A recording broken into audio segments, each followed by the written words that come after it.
All right. Well,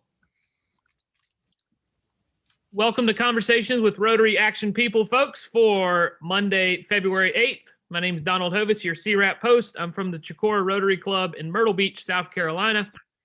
Pleased to be joined today from Midlands EMS, Chris Cothran, who's going to talk to us about emergency medical service and accident preparedness. No announcements today. Please introduce yourself via the chat box with your name and your Rotary Club. And hey, the Super Bowl was last night. Did you have a favorite commercial? Did you like the halftime show? I thought it was all kind of really interesting. So, Chris, welcome, sir. Well, I'm grateful for the opportunity to be here. Mary had asked, I don't know, was it a couple of months ago if I'd be willing to speak, and I'm always willing to talk. That just kind of goes with the territory. I'm the director. Let's see. There we go. We can see your screen just fine. Well, I'm the director at EMS Region 2 because in South Carolina there are 4 EMS regions. Upstate is number 1, and this is the way it was arranged a few years ago. EMS Region 1 is upstate. They have 7 counties.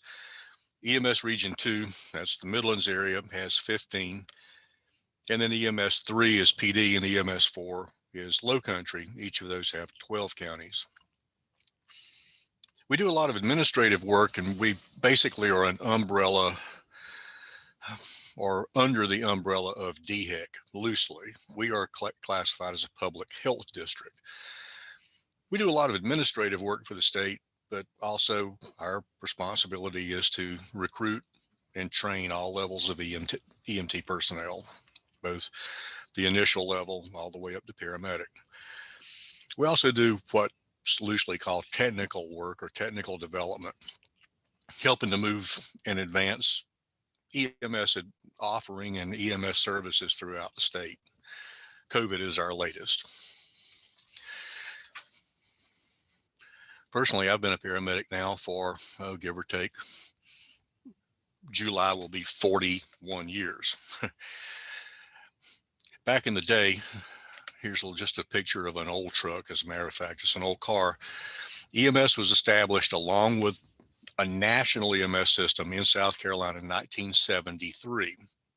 What's referred to as a white paper was generated from the late 60s and into the early 70s that outlined, and I'm paraphrasing, the fact that civilians were dying at home and in the street because of a total lack of care, emergent care. Part of that system was EMS. So EMS was moved from sort of a haphazard patchwork of rescue squads and first aid providers and fire departments and nursing homes, funeral homes, you name it. Anybody that had a vehicle long enough to transport somebody laying down and a Red Cross first aid card was characterized as an ambulance service, and they realized that wasn't doing the job. So in 1973, federal and state, virtually nationally, passed the EMS Acts, and that established EMS as you know it now. It had 2 levels of service, basic and paramedic. One of the problems is nobody knows exactly how to classify us after roughly 50 years. They call us either health professions or public safety. We're a little bit of both. Mostly we're called what's called a third service. Now, the term third service comes from law enforcement, fire, and EMS. Law enforcement and fire obviously are offered by usually cities, counties, or some government office, some government agency. But EMS is offered by kind of a cross section of a lot of different agencies, including public, which would be usually county, private services, which are for profit, hospital, and there are some fire services that are in the state. Other states, California, West Coast, some of the Florida services, a large number of Florida services, et cetera, are fire-based services.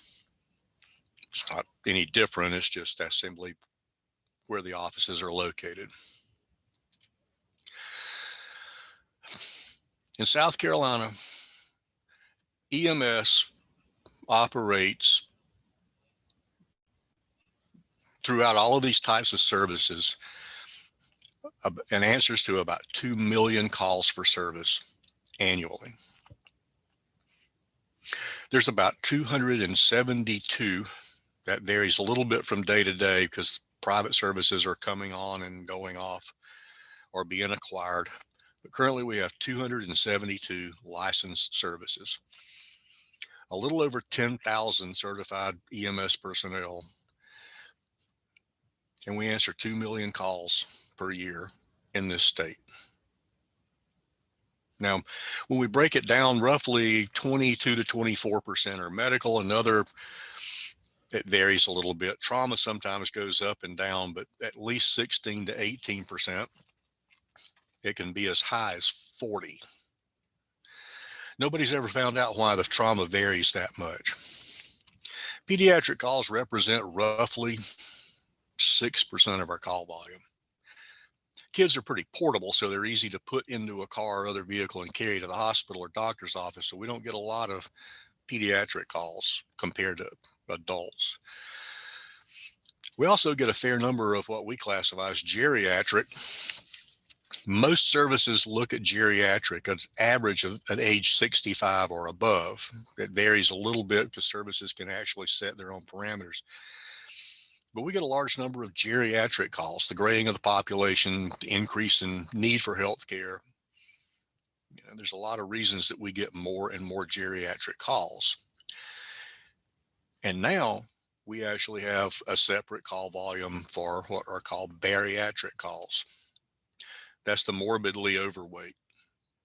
We have a number of patients around the state, we call them frequent flyers, that are in excess of 500 pounds and more. Most of those require specialized transport.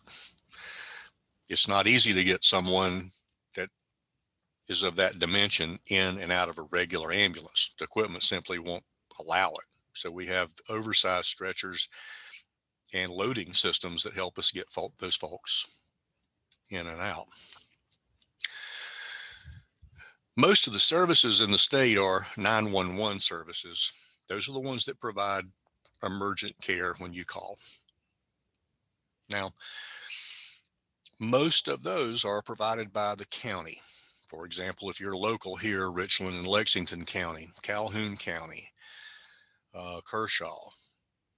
If you're in the Myrtle Beach area, most of those are provided by either City of Myrtle Beach Fire, Horry County, or North Myrtle Beach Rescue. If you're in the Charleston area, for example, your county. There's a couple of hospital-based services. Newberry provides county EMS for all of their personnel, for all their citizens. And there's a couple of others that still do. Fire services are mostly located along the coast. Horry County, Georgetown,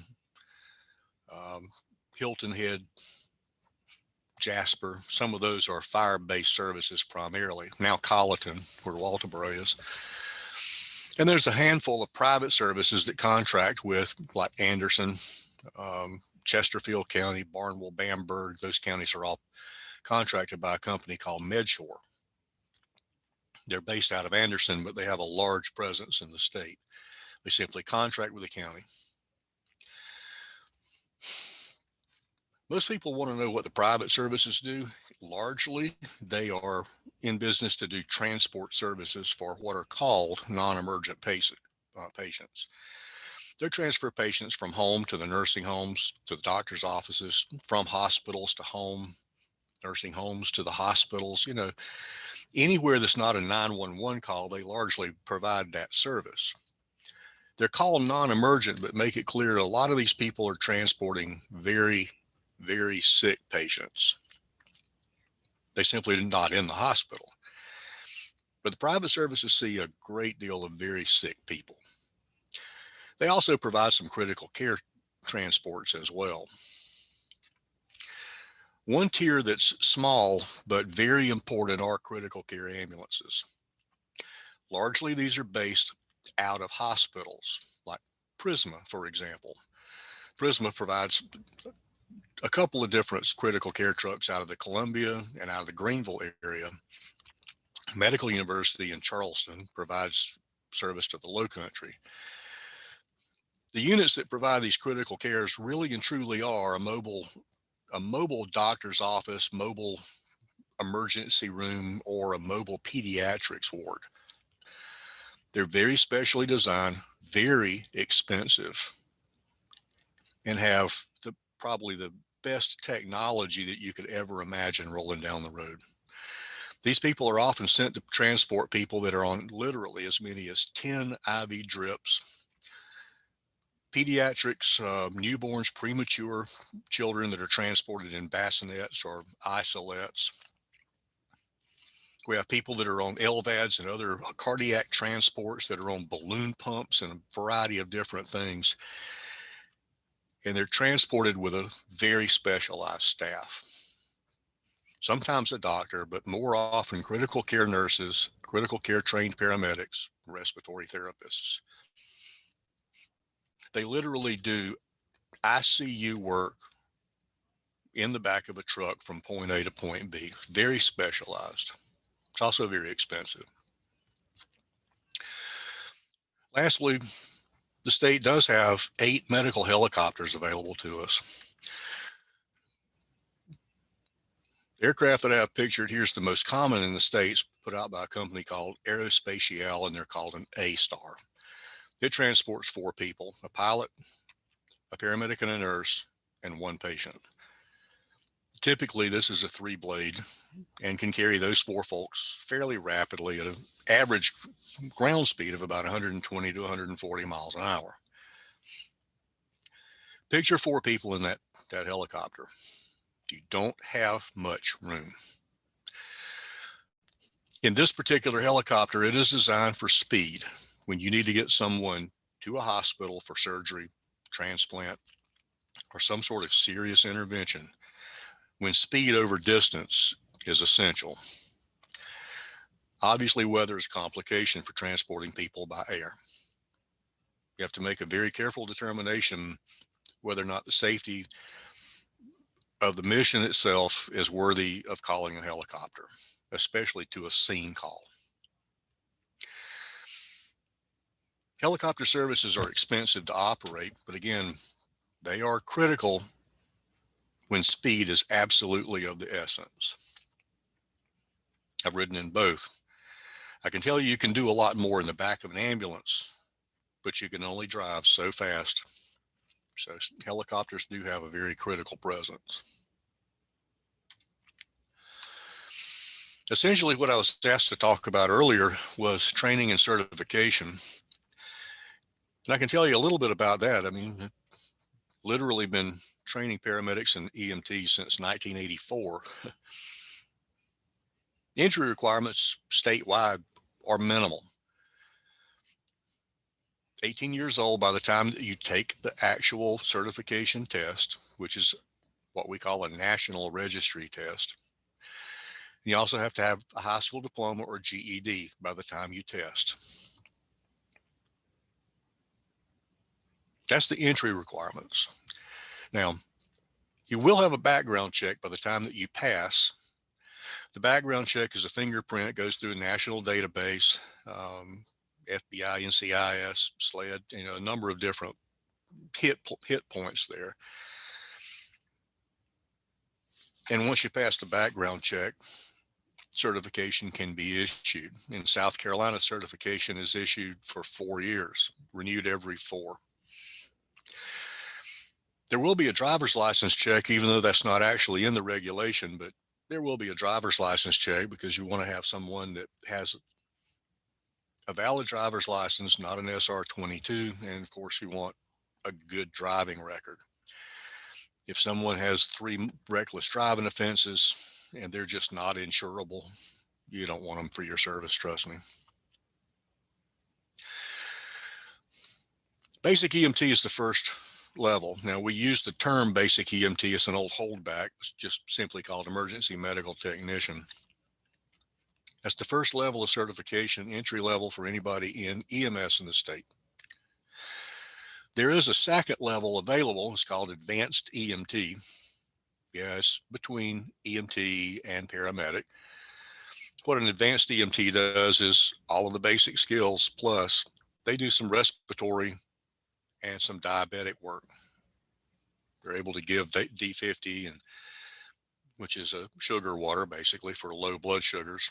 And they're able to give some respiratory medications by injection or by inhaler. Paramedic is the highest level, and a paramedic does all of the pre-hospital care to the scope of practice that the state allows. Paramedic was originally designed to be a cardiac technician many years ago. Some of you may remember the old TV show Emergency. It was a popular show back in the early 70s, but the original show was actually a documentary. The documentary was never formally produced nor aired. The story was compelling enough that a guy named Sinander and another guy named Jack Webb, who came up with Adam 12 and those shows, thought it would make a better TV show than a documentary, and it turns out it did. It actually outlined a cardiac program in Los Angeles County. That was the most popular one, but there were others. Philadelphia had one, Detroit. There were several throughout the nation, and some of them were actually focused on minority communities, believe it or not. Even the 60s, they were targeted for training to provide medical care. If you ever decide to look up something cool on the internet, look up Freedom House. It was some of those old early programs that were trained, community-based first aid and ambulance service training out of those programs. They're legendary. But the most popular ones were characterized by like Emergency and other shows like that. They're cardiac based. The point is the paramedic's able to do just about everything that we're allowed to do in the field.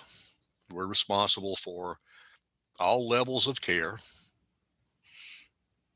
both medical and trauma, advanced airway care, IV care, advanced cardiac care. And we actually expand the scope of practice very slowly and very deliberately. There's a very, very careful process that we use in the state to add to the things that these levels are allowed to do. Very careful monitoring. And for example, there's one EMT program, one advanced EMT program in the state that now is allowed to give a couple of additional medications. They do it very controlled environment. We monitor the care very carefully. And after a period of 1 to 2 years, look at the program. And if it was successful, we consider whether or not to expand that scope statewide or keep it as a pilot project.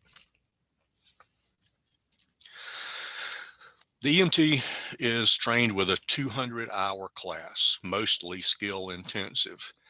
We do teach things like, of course, patient assessment, basic splinting, bandaging, CPR, automated or automatic external defibrillator, AED. And they're trained to a few other skills to their locale. Some of them actually can monitor IVs in transport, no medications, just IVs. They do have clinical rotations. Most of them are in the field. They have to document so many patient care episodes where they're in charge under the careful watch of a preceptor before they actually sit for what we call the National Registry Test. It's computer-based knowledge and then a skill station or a psychomotor skill exam.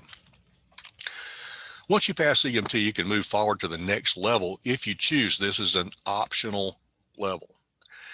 It's an additional 200 hours, 85 hours of targeted skills and clinical requirements, and it mostly focuses on advanced assessment.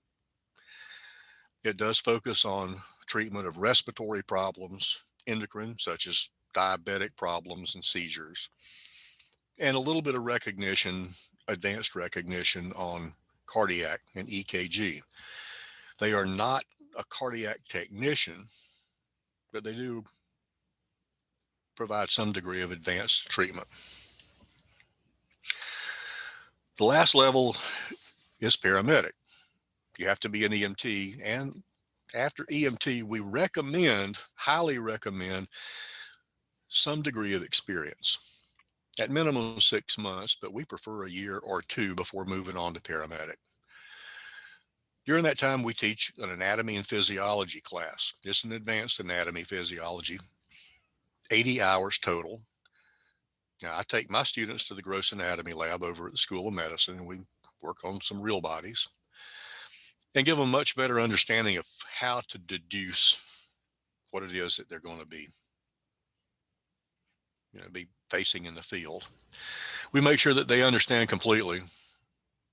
The patient has never read the book. You'll never face a textbook case in the field, and that's what the paramedics designed to do, is to figure out what the problem is and do their best to treat it correctly. The minimum requirements in this state are about 1,025 hours, broken down into 500 hours of classroom and testing, and an additional approximate 500 hours of clinical rotations, roughly half in the hospital, in the trauma center, burn center, OBGYN, ICU, CCU, NICU, PICU, all the different places, and OR. They do intubations in the OR. The other 250 or so hours are in the field, mostly targeted, and gradually build them up to where they are the crew chief under preception, but they make the decisions. And only after they pass all of those requirements do we let them sit for the paramedic.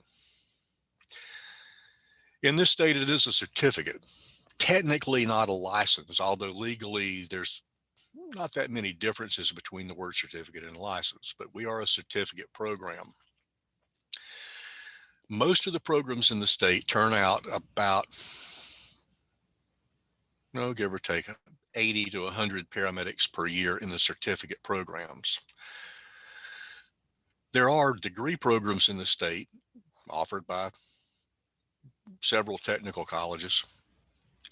Degree is not required. The training that a paramedic gets in the certificate and degree programs is hour for hour identical. The degree program obviously gets general education classes such as, language arts, and a college level A&P, which is slightly different than the one that we require. But beyond that, the training is exactly the same, and they still end up with a certificate. There's only a couple of places that offer a minimal change in the salary as well.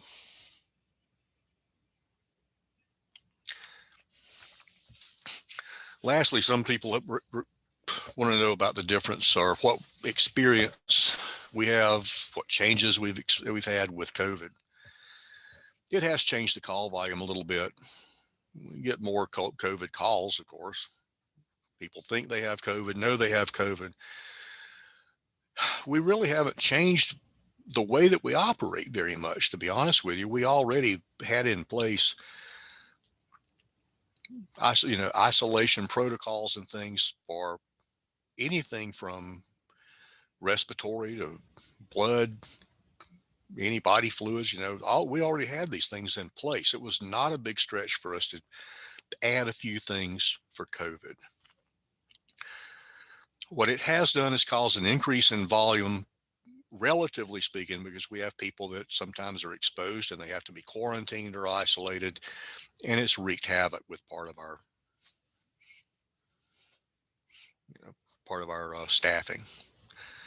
We are taking part in the vaccination and testing statewide.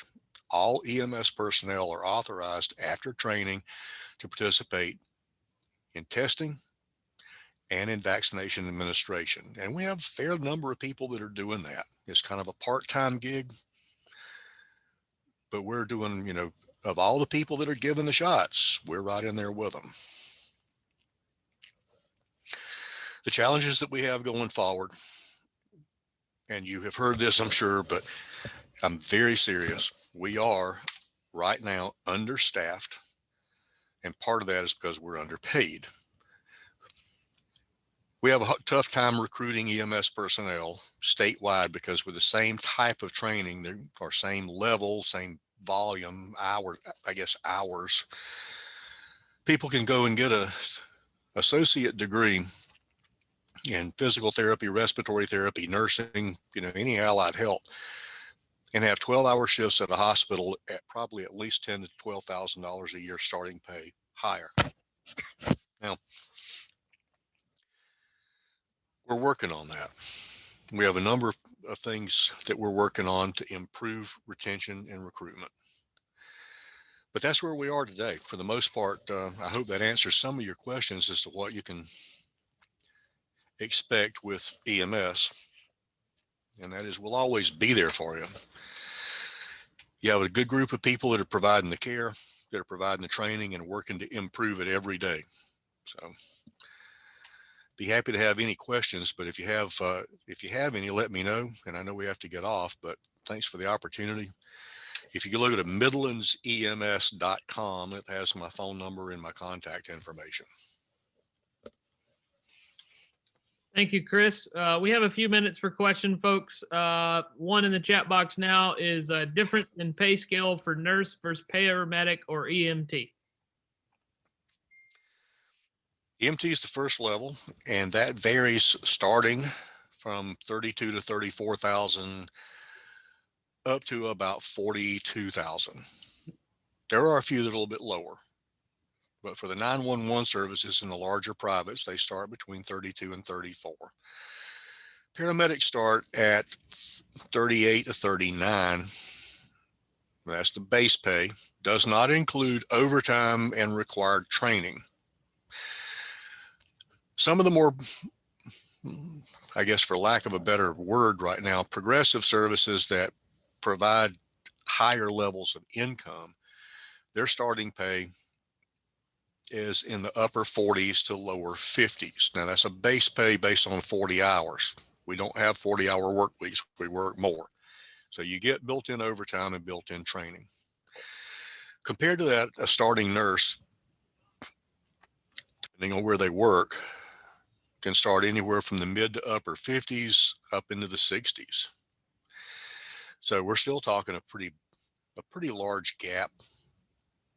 Now, a nurse does oftentimes, depending on where they work, provide more care, more options in care under the guidance of a physician.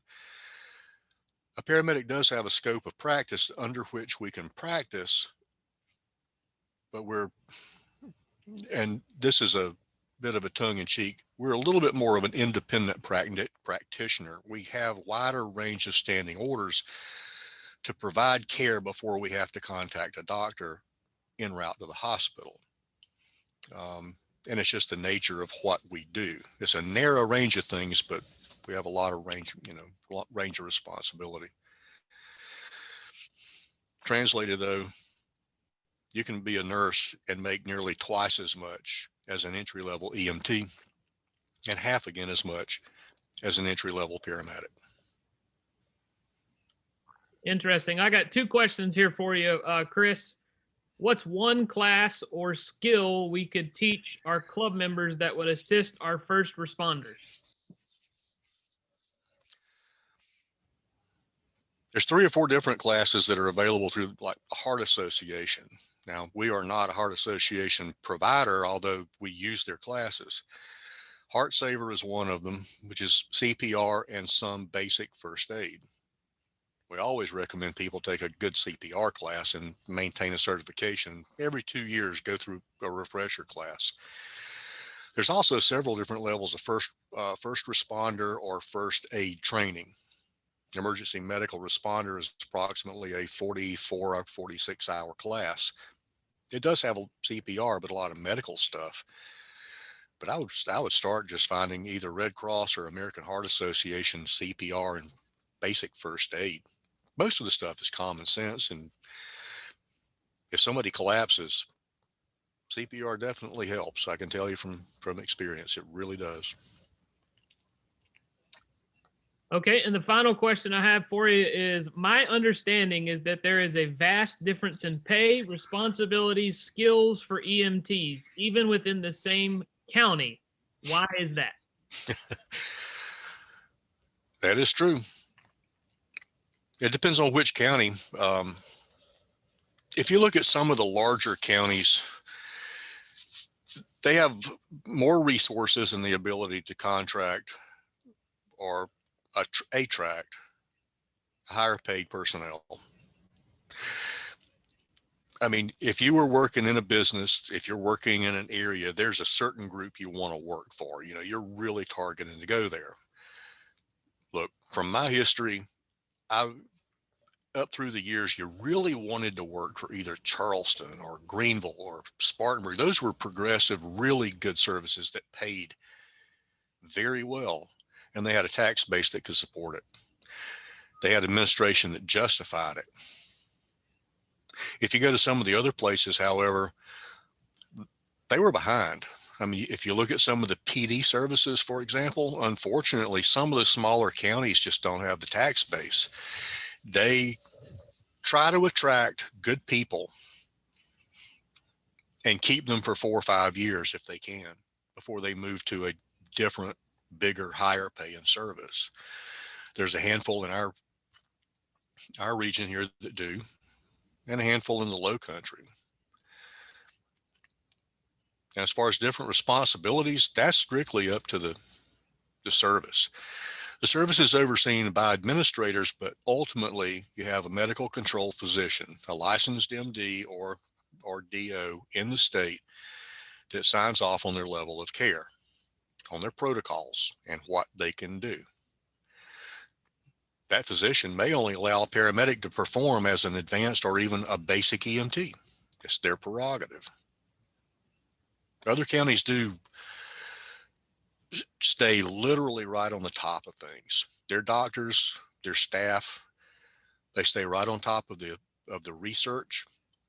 You know, we have people in the state that are doing some very advanced stuff under pilot programs, very carefully monitored, and they're making actually a big contribution to the national effort to improve our level of care. Those also have contributions from anything from insurance companies to foundations, hospital foundations, and they're able to attract, you know, some really good, talented people. If you're just really trying to attract the entry level, you're going to pay low. If you want talent, you're going to be, it's a buyer's market out there right now. It really is. We probably have 800. Now, this was the last number I had, and this was back before Thanksgiving. The last number I had, we have 800 unfilled EMS positions in the state today. 800. If you look at some of the services, and I can use 3 or 4 locals, Richland County should be running 20 trucks every day if fully staffed. They're running 16 to 17. Lexington County should be running 17 to 18 trucks. They're running a tiered service because they can't attract enough paramedics. So they're running 14 trucks, 8 of which have basic EMTs on them, and the other 6 have paramedics on them. It's like that all across the state. Not every county has a paramedic on every truck. It's a buyer's market right now. We just can't recruit and retain them fast enough. We get about 6 years out of an average EMT or paramedic because many of them move on and they move up, nursing or other allied health professions. I know a number of my students over the years are now physicians or nurse practitioners and other, you know, critical care nurses, nurse anesthesiologists. They definitely don't have to worry about the bank account at nighttime nearly as much as the paramedics do. And then we have other people who just go to do other things. They get burned out, PTSD, if you want to call it that. Well, Chris, thank you so much for coming on with us and sharing today. We appreciate what you do. We appreciate what all those EMS and EMTs and paramedics do across the state. And folks, if you know anybody they're definitely hiring, it sounds like. So thank you so much, Chris. We do appreciate it very much. Yeah, come take the EMT class. At least take it and see what it's like. Thanks for the opportunity, folks. You're very welcome. You're very welcome. Coming up, folks, next Monday, as CWRAP is on Mondays at 11 o'clock now, we have Martini Halou, who is the Executive Director of the Palmetto Foundation for Prevention and Recovery, talking about turning the tide of adolescent drug use and addiction.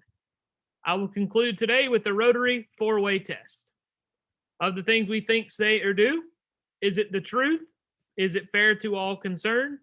Will it build goodwill or better friendships? Will it be beneficial to all concerned? Have a wonderful Monday and a great week, folks. We'll see you next Monday, February 15th, for the next conversation with Rotary Action People. Take care, folks. That's a wrap. Bye-bye.